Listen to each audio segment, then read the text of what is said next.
Welcome back to CBS News coverage of the Republican National Convention. A moment ago, we saw the former president's VP pick, J.D. Vance. Oh, there, he's still here.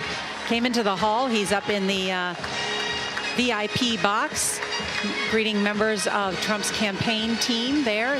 The theme tonight is Make America Safe Again. And we are set to hear from Americans that have been impacted by crime and drugs, a theme certainly tonight. The other big storyline this hour, and we'll have for you, are speeches by former rivals of Donald Trump, including UN Ambassador Nikki Haley and Florida Governor Ron DeSantis, and some new reporting to share with you. The former president, Donald Trump, has changed his schedule, is expected here in the hall shortly in order to hear the speeches by Ron DeSantis and Nikki Haley. Members of the campaign saying that this is a unity moment in their words as they shared those details about Donald Trump on his way here. Major Garrett. So earlier today, I talked to Scott Walker, former governor of Wisconsin. I said, why did President Trump lose Wisconsin narrowly in 2020 after winning it narrowly in 2016? He said, tone. Suburbanites in Wisconsin did not like President Trump's tone. I said, what does that tell you about how this convention, how everything about it should sound to those suburbanites in Wisconsin? He said the tone has to be... Whoop. Do you hear that? I think the roar is indicating the arrival of the former president.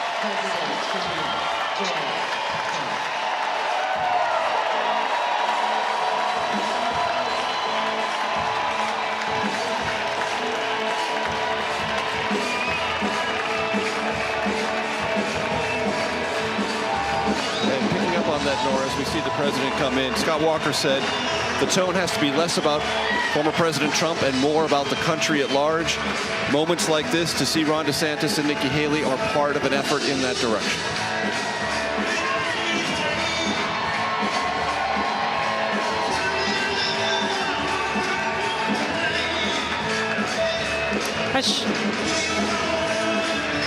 A short walk for Donald Trump.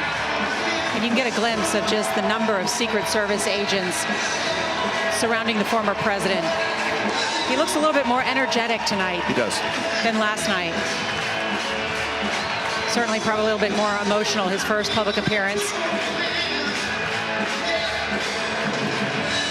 Continues to have his ear bandaged following that attempted assassination attempt, and a number of the delegates showing their support tonight by making some makeshift impromptu headgear to resemble that, indeed. What would national conventions be without innovative headgear?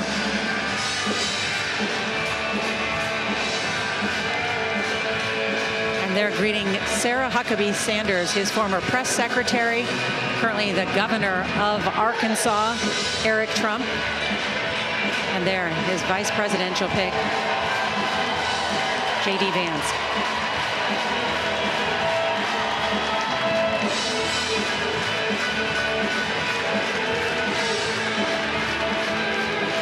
They are kicking off this 9 o'clock hour here in Milwaukee, Wisconsin. The crowd on its feet, as there's a series of really interesting speeches that we'll be following very closely this hour from two Republicans who fought hard to defeat Donald Trump for this nomination. Donald Trump's home state governor, Ron DeSantis, as well as Nikki Haley, the former governor of South Carolina, and most recently UN ambassador under President Trump.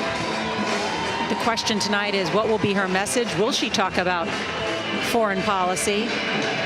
Is she looking for a job in a new Trump administration? Some have talked about her as a potential Secretary of State.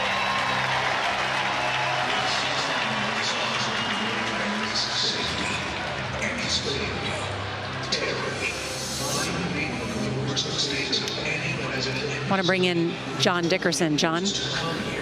Well, you see the limits of unity beyond the party with Marjorie Taylor Greene there behind the president, who would be no one's idea of a unifying figure. But this is not about those the rest of the country. It's about unity within the party, and it will be fascinating to see and hear what Nikki Haley says directly about Donald Trump. She can testify to his character and steadfastly refused to, in the campaign, to make character claims about him. And she was there to have firsthand knowledge, since she was in the cabinet.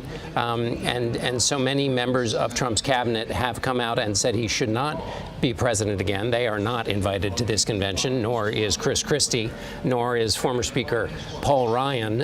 It is a unified Donald Trump party, not a unified Republican party. I'm also struck when Vivek Ramaswamy talked about the lie in Iraq. The entire Bush years and he also mentioned the financial collapse of 07 to 09. The entire Bush years are excised from this recollection of the party, and so which is another sign of how strong Donald Trump is in the party. But what Nikki Haley says, particularly and specifically from her own personal experience to Donald Trump, will be truly fascinating. John Dickerson, thank you.